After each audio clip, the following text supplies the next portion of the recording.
Primer libro de Samuel, capítulo 5, el arca del pacto entre los filisteos. Este es el siguiente estudio que vamos a tener en este libro, muy interesante. Eh, el estudio anterior, el capítulo anterior, la escritura redacta cómo fue que Israel tomó la decisión, el ejército tomó la decisión de llevar el arca del pacto a la guerra. Pero en esto Dios no tuvo intervención. No fue el Señor quien dispuso que el arca fuera llevada, así como lo hizo en su momento cuando tomaron posesión de la tierra prometida, empezando con Jericó, dando instrucciones precisas acerca del lugar que tendría que llevar el arca, cómo debe ser llevada, todo el orden que establecido por el Señor. Aquí simple y sencillamente, para este entonces, para este tiempo, recordemos que Israel viene de un tiempo de oscuridad, un tiempo en el que cada quien hacía lo que bien le parecía. Así es de que, pues se entiende claramente que ellos tomaban decisiones muy asimilados a la idiosincrasia ya de las naciones. Es decir, se habían desconectado espiritualmente de Dios. Y entonces tomaban ellos las decisiones de acuerdo a como ellos consideraban. Y entonces se les hizo fácil. ¿Cuál fue la sorpresa? Muy mala sorpresa fue que los filisteos finalmente se apoderaron del arca. Murió muchísimas personas. Y lejos de haber logrado lo que ellos pretendían, simplemente se dieron cuenta que el Señor ya no estaba con ellos. No estaba en ese momento con ellos y mucho menos en las condiciones en las que ellos tomaron decisiones. Así es de que, pues bueno, vamos a ver ahora la escritura en este capítulo 5 nos dice cómo les fue, cómo, cómo fue esta estancia breve, por decirlo de una manera, del arca del pacto entre los paganos. Un instrumento de santidad, nada más y nada menos.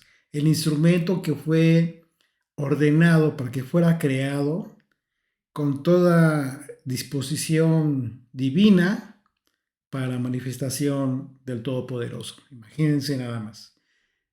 Y estos paganos filisteos incircuncisos se les hizo fácil llevarse el arca como si fuera un trofeo más. Fíjense lo que sucedió. Dice el verso 1, cuando los filisteos capturaron el arca de Dios, la llevaron desde Ebenezer a Asdod, es decir, a una de sus ciudades importantes. Y bueno, ustedes deben de recordar que en el estudio anterior nosotros entendimos que Dios no ayudó al ejército de Israel, ¿sí? Porque la forma en que hicieron las cosas, pues no es la forma en que Dios siempre dispuso que el pueblo contara con su bendición. Y en el peor de los casos, pues bueno, los hebreos solo expusieron su verdadera condición espiritual delante de Dios, la cual era de idolatría y totalmente desconectados del Señor, porque hicieron como hacían las naciones extranjeras, ¿sí? Así de que, ¿qué fue lo que sucedió aquí? Bueno, se olvidaron de que Dios, el Dios de Israel, el propio pueblo hebreo se olvidó de que el Dios de Israel es el único Dios de verdad y jamás permitiría que su propio pueblo le diera gloria a las cosas creadas. Fíjate qué importante es esto, porque Dios permitió que sucediera esto.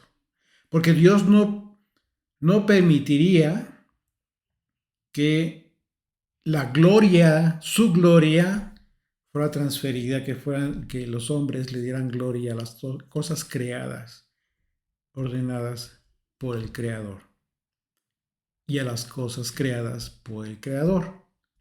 Recordemos que el arca fue ordenada en su creación por el Señor. Pero independientemente de ello, por supuesto, en otros pasajes de las Escrituras podemos ver cómo es que Dios no permite, prohíbe que el hombre le dé adoración, gloria a las cosas creadas. Estamos hablando de toda la creación por él.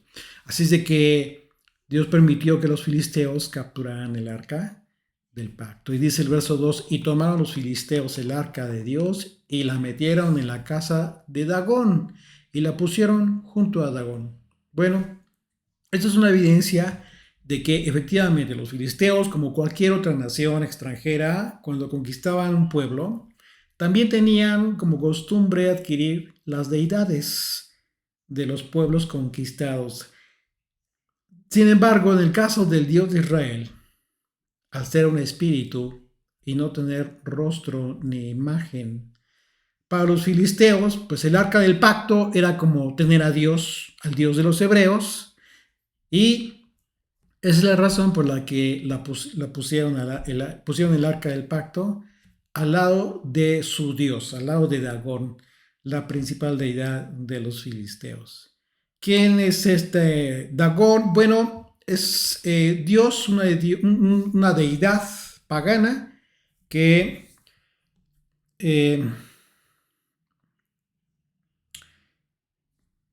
siempre fue representado por una imagen que asemeja la mitad un hombre y la mitad un pez. Así es de que bueno, el nombre de Dagón viene de la raíz Dag, que es pececito, pez, en el hebreo, y Dagan, del sumerio romanizado, Dagan. Así es de que, pues bueno, este dios se creía que era el creador o el dios de los cereales, el protector de los cultivos. A esta deidad se le adjudicaban la fertilidad.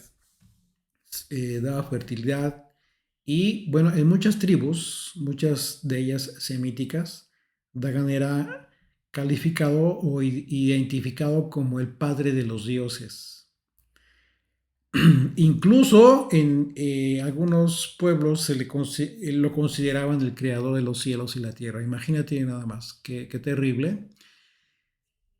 Y en el hebreo se le llamaba Dagan, palabra relacionada con Dag, que significa pez.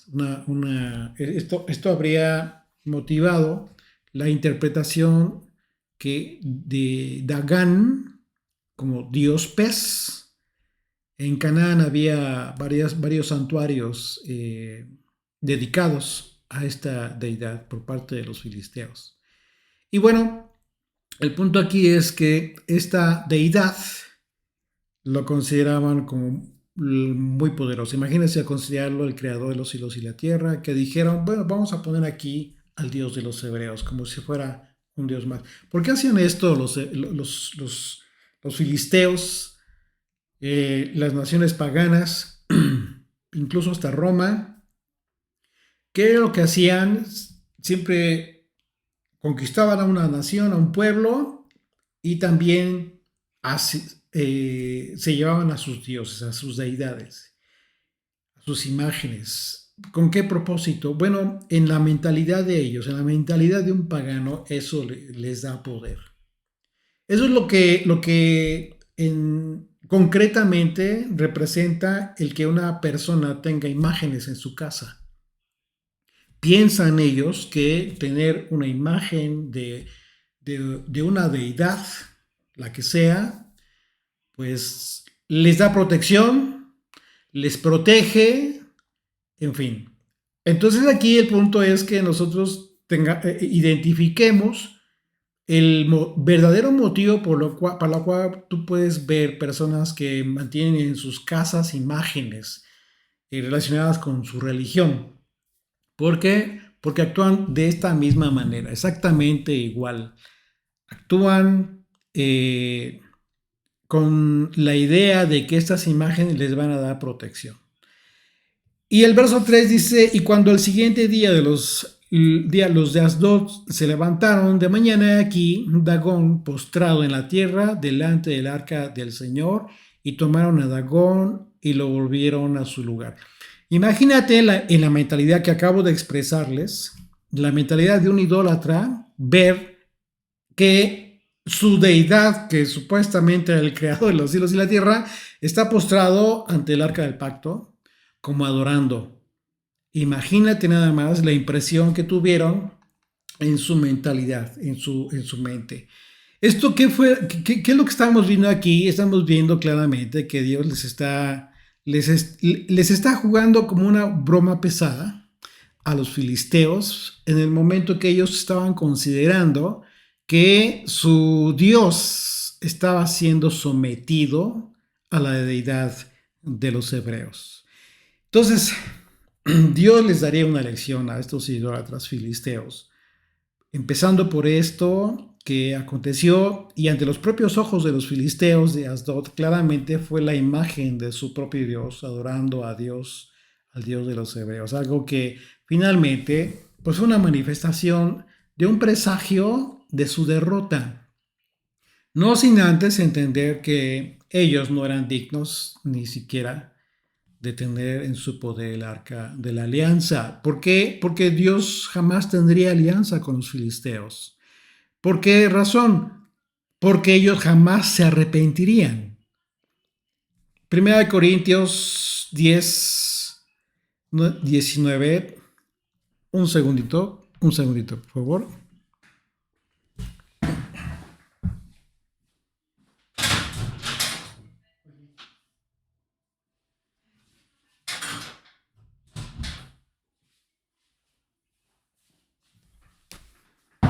Perdón. Sí, continuamos.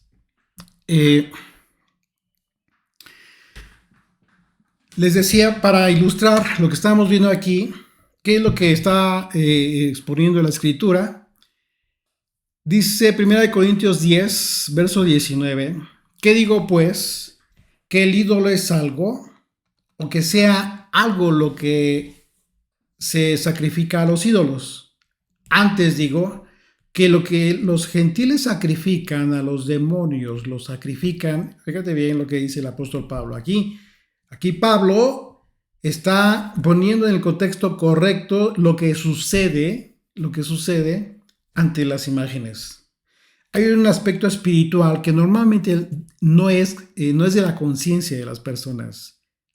Las personas hacen todo en su entender, pero hay un mundo espiritual del que no son conscientes y en el que incluso son ellos sometidos, manipulados a hacer o reaccionar de determinada forma.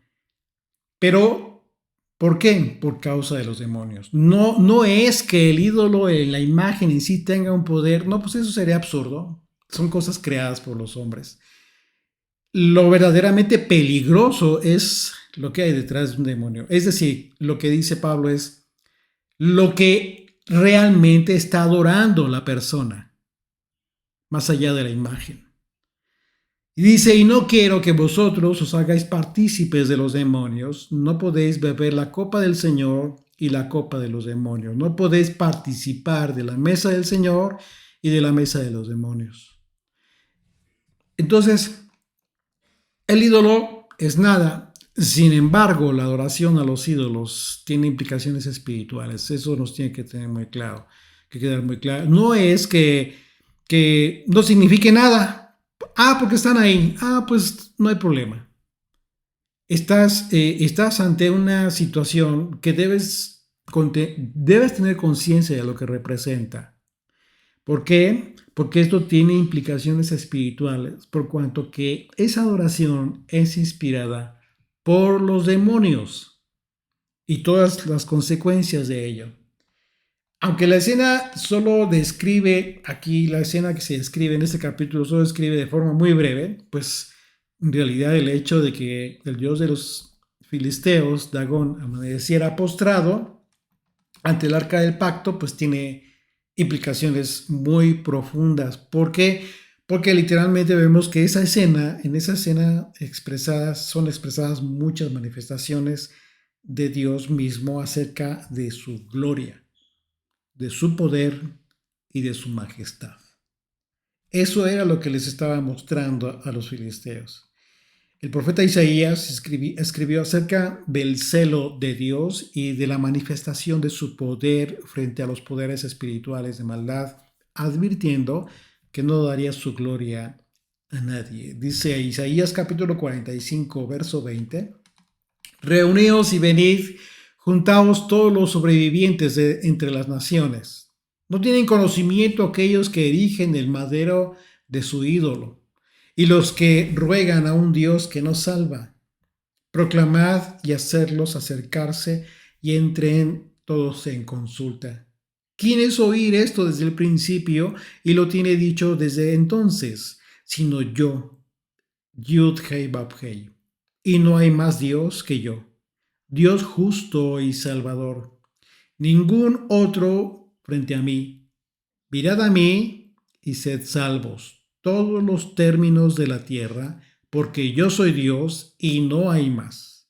Por mí mismo hice juramento, de mi boca salió palabra en justicia y no será revocada, que a mí se doblará toda rodilla y jurará toda lengua y se dará de mí ciertamente y se dirá de mí ciertamente. En el Señor está la justicia y la fuerza.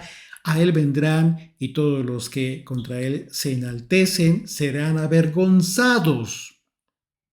En el Señor será justificada y se gloriará toda la descendencia de Israel.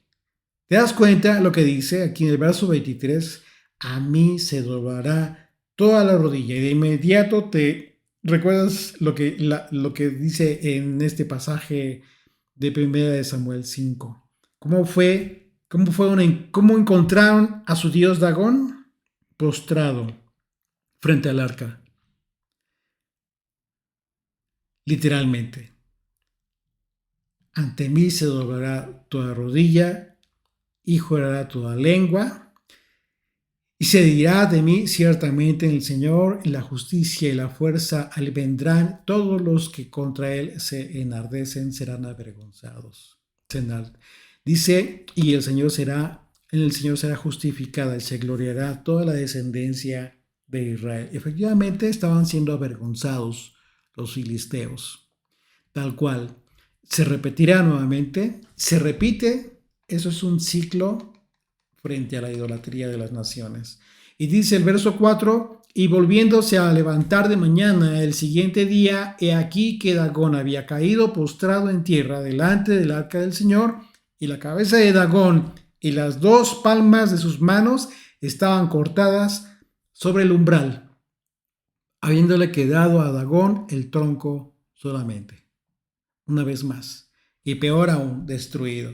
Podemos imaginar este espanto de los sacerdotes de Dagón al darse cuenta que esto, por supuesto, no fue un accidente, sino que ellos entendieron claramente que el Dios de Israel estaba manifestando su superioridad sobre la imagen rota de su Dios. Y no solo eso, sino que esta escena para ellos reflejó la realidad de que su Dios solo era pues una imagen tallada por ellos mismos sin mayor poder que el que ellos mismos le adjudicaban. Los sacerdotes filisteos se encontraron en la misma situación que hoy en día tú puedes ver a una persona incrédula. Y cuando hablo de incrédula, estoy hablando de una persona que adora imágenes, que mantiene imágenes en sus casas con todo el propósito que acabamos de describir. Esa es una persona incrédula. No importa que tengan imagen de un Cristo, de una Virgen, lo que tú quieras. Es una persona incrédula por cuanto que no le han creído a Dios acerca de lo que Él mismo ha dispuesto acerca de esas imágenes. Y entonces toda esa persona, ¿qué pasó con los filisteos, sacerdotes filisteos? Bueno, se encontraron igual que estas personas incrédulas, que son confrontadas con la evidencia sobrenatural de eventos provocados por Dios. Es decir, ante la incredulidad y ante la falta de justificación lógica, pues simplemente deciden ellos creer, pero ellos deciden creer cualquier otra cosa a pesar de saber que lo que dicen creer en realidad no lo creen. Es decir, se niegan a aceptar el poder de Dios. Y estaban exactamente igual los filisteos y los sacerdotes. Lo que estaba pasando en el templo de Dagón fue una humillación al Dios de los filisteos, y el Dios de Israel estaba manifestando su poder y su gloria. La enseñanza de esta escena pues tiene que ver con el terrible error de adorar lo que no es Dios, lo cual tiene una implicación muy grande, porque hoy en día las personas se ven atraídas por el mundo material al grado de no darse cuenta de que al lado de su fe del Dios de Israel al mismo tiempo rinden culto a todas aquellas cosas creadas por el hombre. No necesariamente de forma religiosa. Cuando tú pones al mismo nivel de tu fe en Dios, cualquier cosa que el mundo te ofrece. Esa es la adoración, el culto que tú le das a las cosas creadas por el hombre. Eso es idolatría. Lo ocurrido en el templo de Dagón tiene un significado espiritual que debemos asimilar para entender lo que Dios hizo con los filisteos, porque ellos igualmente consideraron que Dios podía ser uno más, de quien podían ellos recibir beneficios, como si se tratara de un genio de la lámpara. El Dios de Israel es un Dios celoso, poderoso, y ese celo tiene que ver con el hecho de que tenemos la responsabilidad de entender que Él no le da su gloria ni honra a nadie. Isaías 42:8, Yud-Hei-Vав-Hei, Jehová en tu traducción, este es mi nombre, dice, y su nombre es Yud-Hei-Vав-Hei. Del hebreo, el tetragramatón, Yud-Hei-Vав-Hei, este es mi nombre, y a otro no daré mi gloria ni mi alabanza a esculturas. El religioso que no quiere escuchar, qué pena. ¿Por qué? Porque continúa en la misma actitud de los filisteos. Y lo vamos a ver. Verso 5. Por esta causa, los sacerdotes de Dagón y todos los que entran en el templo de Dagón no pisan el umbral de Dagón en Asdod hasta hoy. Imagínate qué es lo que pasó. Este hecho de que los sacerdotes de Dagón y los adoradores que sirven a esa deidad no pisaban el umbral del templo. ¿Por qué? Porque tiene que ver con superstición. Como si evitaran pisar el espíritu del demonio, del ídolo. Imagínate. Y esto nos indica que las personas que viven en idolatría son guiadas por temor. Dice el verso 6. Y se agravó la mano de Dios, la mano del Señor sobre los de Asdod, y los destruyó, y los hirió con tumores en Asdod y en todo su territorio. Imagínate qué terrible.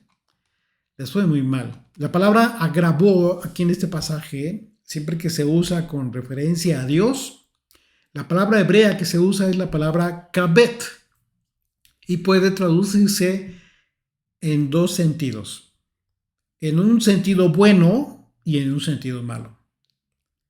Haz de cuenta como la palabra kadosh o la palabra kadesh, igual. En un sentido, de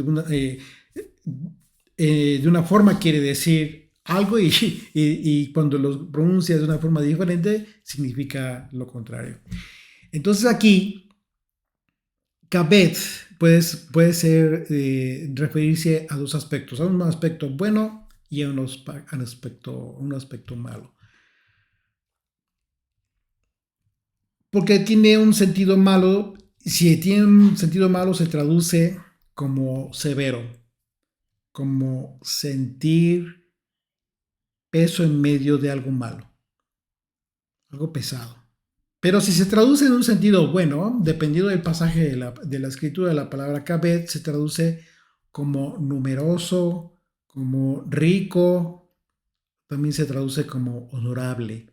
Entonces, en este sentido, el pasaje dice que se agravó la mano de Dios sobre los de Asdod y los destruyó. Así de que es claro que el sentido kabed, pues es malo, lo debemos entender en el sentido malo.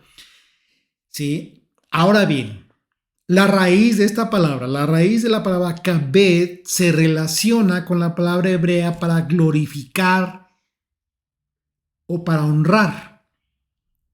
Esto significa que Dios con su mano pesada, agravada sobre los de Asdod, estaba glorificándose a sí mismo, honrando su propio nombre ante los ojos de los filisteos.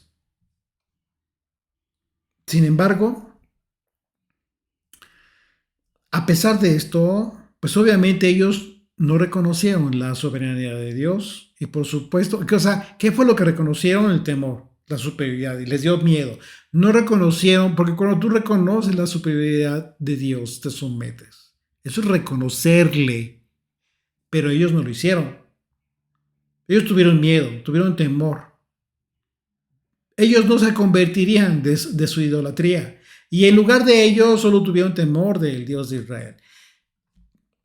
Esto es lo mismo que pasa con los incrédulos de hoy en día, porque pueden tener la evidencia del poder de Dios frente a ellos, pero prefieren continuar con la comodidad del autoengaño que implica idolatría.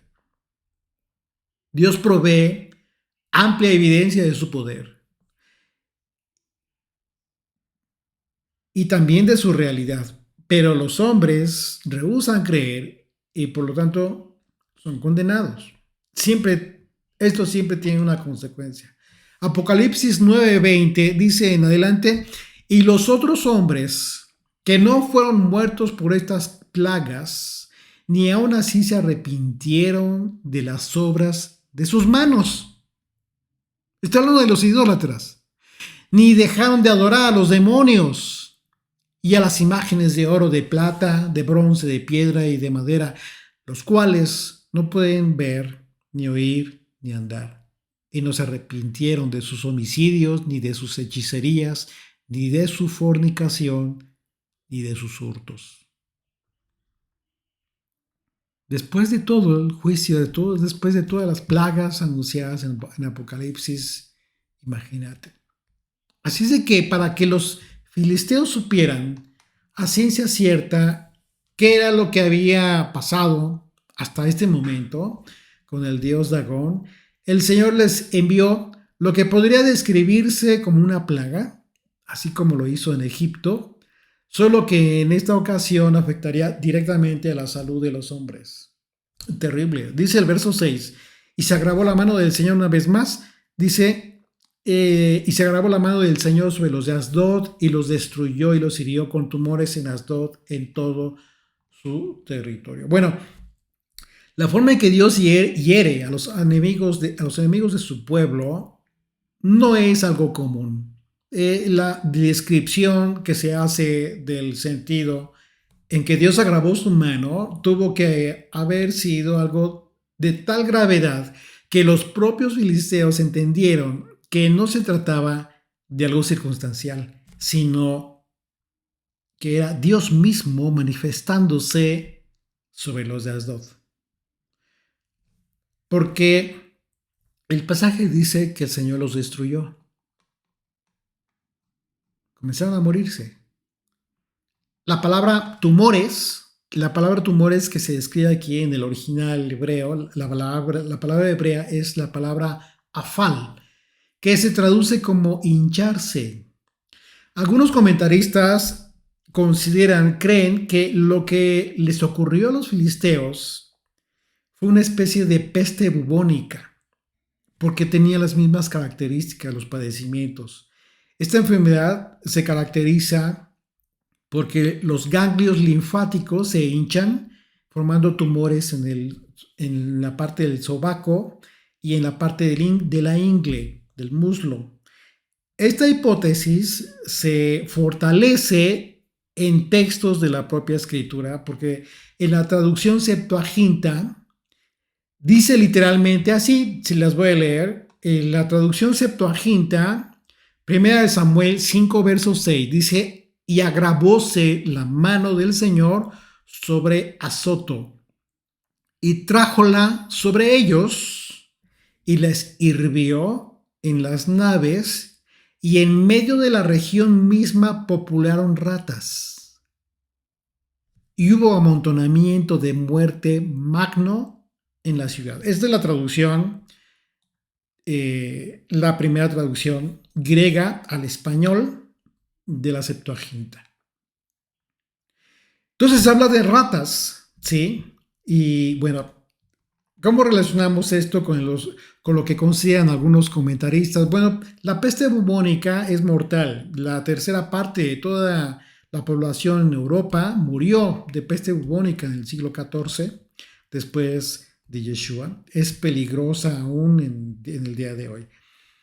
Por otro lado, vemos que en el capítulo 6, que vamos a estudiar, vamos a analizar el próximo día de reposo, ahí desde el versículo 1 de 1 Samuel, se describe en la descripción, se describe en la que los filisteos, en su desesperación, consultaron a los adivinos y a los sacerdotes, y estos aconsejaron devolver el arca del pacto a Israel, pero ¿qué crees? Junto con la devolución del arca, ellos dijeron, hagamos el pago de la expiación, así literalmente, lo cual, ¿en qué consistió eso? Como pago, ¿a qué le decían pago ellos? Ellos crearon 5 tumores de oro y crearon 5 ratones de oro. Junto con estos tumores y con estos ratones devolvieron el arca. Dice como pago de expiación. Es decir, lo que querían era decir como decir, perdónenos, Señor.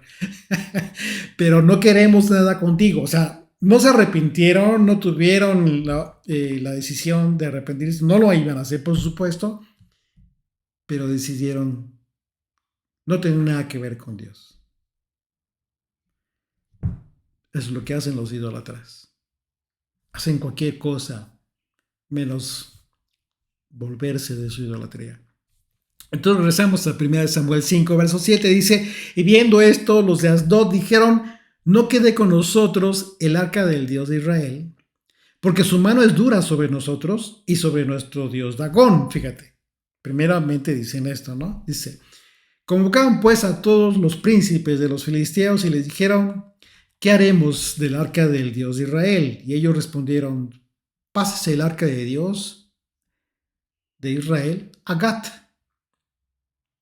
Y pasaron allá el arca del Dios de Israel. Y aconteció que cuando la habían pasado, la mano del Señor estuvo contra la ciudad y con gran quebrantamiento y afligió a los hombres de aquella ciudad, desde el chico hasta el grande, y se llenaron de tumores. Siguió el problema, y quizás peor, más grave. Esta decisión que tomaron los filisteos en realidad pues no haría ninguna diferencia. ¿Por qué? Porque lo que hicieron equivale a pretender eliminar el efecto de la santidad de Dios sobre el pecado y los pecadores, pero eso jamás sucede. Gat, la ciudad de Gat, ¿por qué? Bueno, la ciudad de Gat de los filisteos era conocida por ser una de las ciudades más importantes. Después, en el siglo X antes de Yeshua, y fue el hogar de Goliat. el gigante que venció David. En los últimos tiempos, un grupo de científicos utilizó una tecnología basada en el campo magnético. Fíjate qué interesante. El campo magnético terrestre con el que se pudo confirmar la destrucción de esta ciudad filistea. Y la destrucción de esta ciudad se registra en el segundo libro de Reyes, capítulo 12, ahí a partir del verso 17. La investigación científica reveló que su desaparición no fue como que un proceso gradual, fue muy repentino, sí, fue el resultado de un gran incendio que tuvo lugar alrededor del año 830 antes de Yeshua. Los expertos encontraron ladrillos de arcilla que fueron expuestos a un calor muy extremo durante este incendio. Una evidencia de esta catástrofe que ha permitido averiguar el momento exacto de la destrucción y ayudar a construir los eventos que llevaron a la caída de esta ciudad, que fue muy importante. Gad fue siempre conocida como la ciudad de los gigantes y estuvo situada en el sur de Israel, lo que hoy se le identifica como el montículo Tel Es-Zafin, que fue una metrópoli en su momento, con una extensión de 50 hectáreas y superó incluso a Jerusalén en extensión.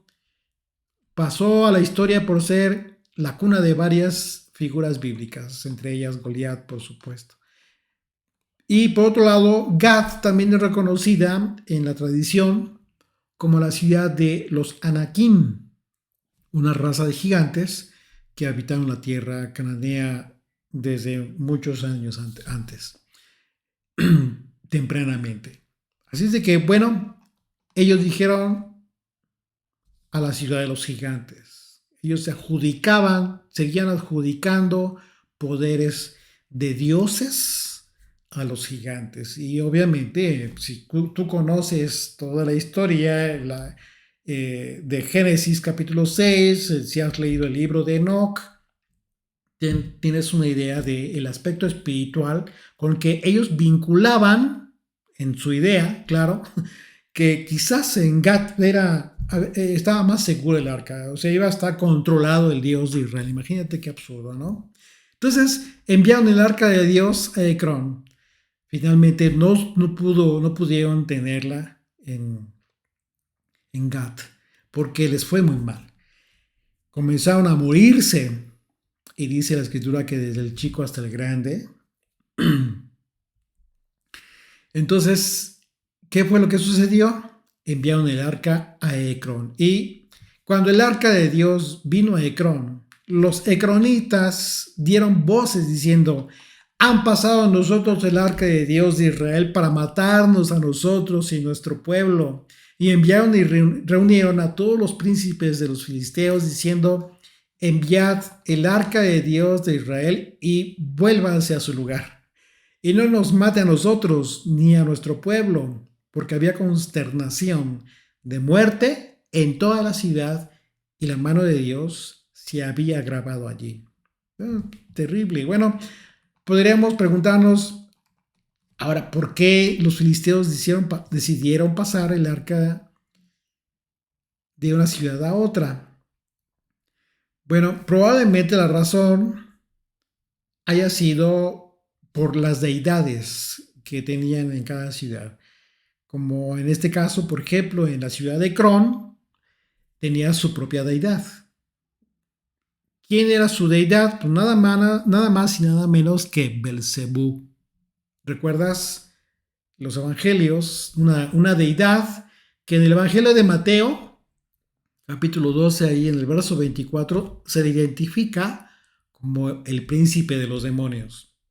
Y que en otros textos extrabíblicos se le identifica como el dios de las moscas. Probablemente los filisteos llegaron a considerar que el poder de su dios mantendría a salvo a los filisteos de Ecrón Sin embargo, pues sucedió lo mismo que en otras ciudades, que en las ciudades anteriores. Los filisteos se estaban muriendo por la mano de Dios. De manera que reconocieron su impotencia y decidieron devolver el arca del pacto al Dios de Israel. Verso 12. Y los que no morían eran heridos de tumores y el clamor de la ciudad subía al cielo.